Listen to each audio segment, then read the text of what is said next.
teacher, Hanh. As a young monk in Vietnam, Hanh had met and befriended a young woman who subsequently became a Buddhist nun. After a period of separation, they were reunited. At this point, certain complexities arose. He writes, I have returned to my temple and had little hope of seeing her again. I came home a different person, but my brothers in the Dharma did not seem to notice. My daily life must have seemed almost normal, even though I was talking less and spending more time alone. At times, I just called her name in a soft voice to keep from missing her too much. But all that I could really do is to continue my studies and my meditative practice. But then one day I came home and there she was.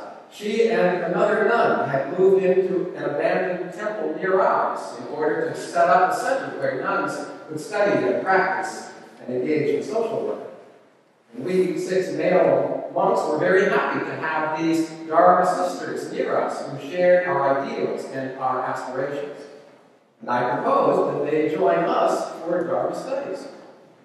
To help her improve her French, I gave my friend a book on Buddhism to translate into French. But then every time I came to give her a lesson, we stayed together longer than was necessary. In 2 or 3 weeks, my brothers in the Dharma saw this, and they realized that I was in love. It would not have been difficult to notice. But to my great surprise, they accepted my feelings without judgment. And my feeling of gratitude for their acceptance is still in my heart. But when her Dharma sister found out, she could not accept it. One day I saw a tear in her eye, and I understood. I knew that I had to solve the problem. And so the next day, after our lesson, I said, Dear younger sister, I really think that you should go to Van Ho, this new Buddhist institute in Hanoi. And we will continue to study and to practice and to serve separately, and someday, perhaps, we will find fulfillment. Now, that Buddhist institute was run by a nun with a very open outlook, and I hope that there, my Dharma sister would be able to motivate other sisters to bring about the kind of changes that we had discussed. It was a very difficult decision, because she was going to be at the other end of the country, and yet I felt that I had no choice. She bowed her head, said only one word, yes, because she had complete faith and trust in me. I was overwhelmed with sadness. In me, I realized there was this element of attachment, but there was also the voice of wisdom, recognizing that for us to continue to be ourselves, to succeed in our search for enlightenment, this was the only way. I still remember the moment that we parted.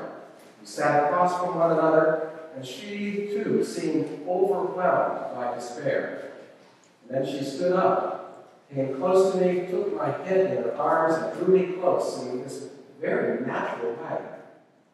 I allowed myself to be embraced. It was the first and the last time that we ever had any physical contact. And then we bowed, and we separated.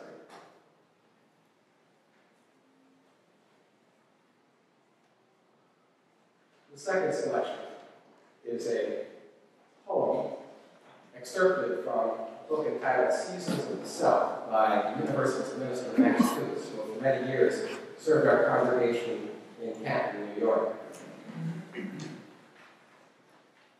For us, April rain is not always kind. We like its washing out of winter, but even so, it shows so much that should be hid and was hid until now.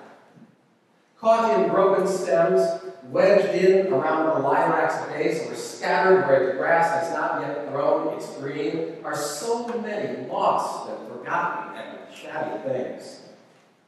It makes our lawns look like our lives. Unkind memories, old guilts, last year's shames. But lawns, like lives, need seeing to. They need cleaning up. At least in spring, there's a will for it, and so soon we turn to raking and burning up. Spring is a courage after winter weakness that sends us to cleaning out, as though the dirt that winter stored must be chased away like ancient witches. Spring is a courage. It lets the empty stem of hollyhock fall free to look as dead as it had been when it stood tall in ice in wintertime. Spring is a courage that lets the old things die and scatters them across our eyes, the things that ought to be done and over with. Spring is not so much a dying time as it is a time that shows what has already died, and that is not always an easy sight.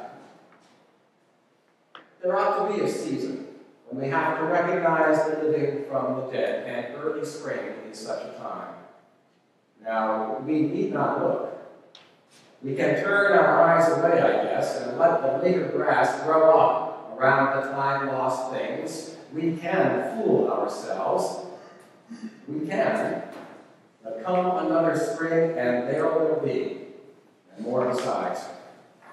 And what if summer's grass could not grow high enough some year to hide it all? What then?